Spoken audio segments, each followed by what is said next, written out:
Quick disclaimer before we begin. It is important to be informed on all the perspectives of a given conflict. Whether you're watching this to understand your opponent in debate, predict the future happenings on the conflict based on your opponent's perspective, or just simply trying to remain informed, it is always important that we understand the other side. Notice I did not say agree. Now, we have all read the title, so let's begin with the Russian perspective on the Ukrainian conflict. From their viewpoint, the war is a complex mix of historical ties, security concerns, and a sense of moral duty. Here's how Russians, particularly the government and those influenced by state media, feel about the war, why they invaded, and why they see themselves as righteous actors. From the Russian perspective, the war in Ukraine isn't just a military operation. It is a deeply emotional and existential struggle. Many Russians feel that Ukraine is a part of their historical and cultural family, not a fully separate nation. They see the conflict as a way to protect their kin, secure their borders, and stand up to the West they believe is trying to weaken them. The Russian government, led by Vladimir Putin, frames the war as both necessary and justified. And this narrative shapes how Russians feel. It's a mix of pride, defensiveness, and a sense of being under siege. For some historical context, Russians often view Ukraine as a brotherly nation, with shared roots going back to Kievan Rus, a medieval state both countries claim as their origin. For many, Ukraine's independence after the Soviet Union's collapse in 1991 feels like a loss of something that rightfully belongs to Russia. This is especially strong for places like Crimea and eastern Ukraine, where Russian-speaking communities are seen as part of the Russian world. But why did Russia invade? Russia's invasion of Ukraine, which escalated in February 2022, stems from a combination of historical, geopolitical, and strategic factors. Here's the breakdown of why they took this step, according to their perspective. Let's start with the geopolitical threat from NATO. Russia views NATO's eastward expansion as a direct threat to its security. Ukraine's growing ties with the West, especially with the possibility of joining NATO, is a red line for Putin. He argues that NATO forces on Russia's doorstep would endanger national security, and the invasion was a way to stop this from happening. This fear dates back to NATO's post-Cold War expansion, which Russia sees as a betrayal of Western promises. Another perspective would be protecting Russian kin. The Russian government claims that Russian-speaking Ukrainians, especially in the Donbass region, have been persecuted since the 2014 Euromaidan Revolution, which ousted a pro-Russian president. They say the invasion was necessary to defend these people from discrimination, violence, and what they call a genocide by the Ukrainians' nationalist government, a claim widely disputed internationally. Now, what are the strategic and economic interests? Ukraine is vital to Russia's interests. It's a key route for Russian gas pipelines to Europe. Control over Crimea also secures Russia's naval power in the Black Sea. Losing influence over Ukraine would weaken Russia's strategic position. For Putin, the invasion is personal. He's called the Soviet Union's collapse a geopolitical catastrophe and sees Ukraine's alignment with the West as a blow to Russia's greatness, and the war as part of his mission to restore Russia's historical influence and secure his legacy. Russians, particularly those aligned with the government narrative, believe they are the good guys in this conflict for several reasons. The belief is heavily reinforced by state-controlled media and historical memory. This may come as a surprise to many of you, but the Russians feel like they're launching a moral crusade against Nazis. Russian propaganda labels Ukraine's government as fascist or Nazi, drawing on the powerful memory of World War II when the Soviet Union defeated Nazi Germany. The invasion is framed as a mission to denazify Ukraine, casting Russia as a liberator fighting evil. This resonates deeply with Russians, for whom World War II is a source of national pride. They also feel that they're defending their people. The claim that Russian speakers in Ukraine are under threat gives Russia a moral justification. They argue they're protecting their compatriots from a hostile nationalist Ukrainian regime, positioning the invasion as a humanitarian act. In summary, from the Russian perspective, of course, the war in Ukraine is a justified and necessary action. They feel it's about protecting their cultural kin, securing their borders against NATO, and resisting Western aggression. They invade to reunite historically Russian lands, safeguard Russian speakers, and counter a geopolitical threat. And they believe they're righteous because they're fighting fascism, defending their people, and standing up to the West they see as the real aggressor. This is all reinforced by a powerful state media narrative and a sense of historical destiny. I will mention that normally I would also describe the Ukrainian perspective, however, we're all pretty familiar with that at this point. What we're maybe not so familiar with is the American perspective. Why does the US not want this war?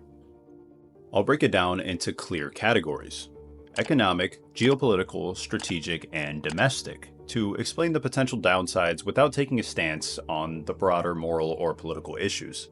Jumping into the economic costs, the war has significant financial implications for the US, and these come with trade-offs. For example, military spending. The US has sent billions of dollars in military aid to Ukraine, including weapons and equipment. That's money not being spent on domestic needs like roads, schools, or healthcare, which some would argue should take priority. Higher energy prices also come to mind. Sanctions on Russia, a major oil and gas producer, have driven up energy costs globally. Americans feel this through increased prices at the gas pump and higher heating bills, which can strain household budgets and slow economic growth. Another cost would be inflation and supply chains. The conflict has disrupted supplies of key goods like wheat, fertilizers, and metals since Ukraine and Russia are big producers. This has contributed to rising foods and goods prices in the US, adding to inflation pressures. Next, let's jump into the geopolitical risks. Supporting Ukraine's aims to counter Russia comes with risks that could harm US interests. The truth is, Russia and China are teaming up. The war has pushed Russia closer to China, both of whom oppose US influence. A tighter Russia-China partnership could create a strong bloc against the West, challenging US power in trade, tech, and national security. Tensions with allies are also a factor. While many European allies back the US on sanctions, they are also hurting from energy shortages. Think Germany or Italy facing winter without Russian gas. If this drags on, it could strain the Western alliance, and as we've seen, it most definitely has. There is, of course, the danger of escalation. The US is helping Ukraine without fighting Russia directly, but mistakes, like weapons hitting Russian soil, could spark a bigger conflict. In the worst case, this might even involve nuclear risks, which no one wants. An undeniable reality of wealth is that it's finite. This could lead to a strategic overextension. The war pulls US focus and resources in ways that might weaken its position in other places. For example, the focus is currently shifting from China. The US sees China as a main long-term rival, especially in Asia. The Ukraine conflict takes attention and resources away from that, potentially letting China gain ground in places like the Pacific, specifically in Taiwan. It's also drawing attention away from other global issues. Problems like tensions with Iran or instability in the Middle East might get sidelined. The US could struggle to juggle multiple crises if its attention stays locked on Ukraine. Another factor is military strain. Sending weapons to Ukraine reduces US stockpiles. While this boosts defense industries, it might leave the military less ready for other threats if the war lasts a long time. Finally, let's dive into the domestic downsides. This conflict also stirs challenges at home. There are many divided opinions, as I'm sure that we've all seen. Many Americans wonder why the US is so involved in far-off war when issues like inflation or healthcare feel more urgent. This split can weaken support for leaders and their foreign policies. This is something that we've seen in the past election. Political pressures are another factor. Leaders have bet a lot on backing Ukraine. If the war drags on or goes badly, it could hurt their credibility, especially if the economy suffers too. Lastly, we have long-term uncertainty. Even if the US wins by weakening Russia, the benefits aren't guaranteed. A battered Russia could turn chaotic or lash out, creating new headaches for the US down the road. This is a nuclear country, after all. This also calls into question the rebuilding of Ukraine. If Ukraine survives, the US might get stuck helping paying for its recovery, a huge long-term cost. This war definitely sets a precedent. How the US handles this war could signal to other countries like China with Taiwan that the US will handle their conflict the exact same way. A messy outcome might make the US look weaker and not stronger. In short, from the American perspective, the war brings real downsides for the US. Economically, it costs billions, raises prices, and strains budgets. Geopolitically, it risks a Russia-China alliance and a possible escalation.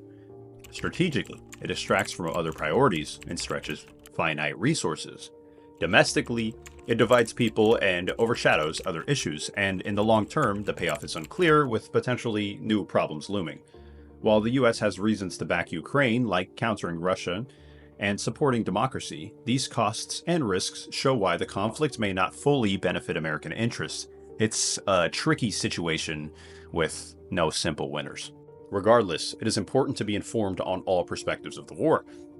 If you've been living under a rock and you haven't seen the Ukrainian perspective, I highly encourage you to check it out. If that's a video that you may want me to do, I will most definitely do it at your request. Thank you for watching. Have a good day.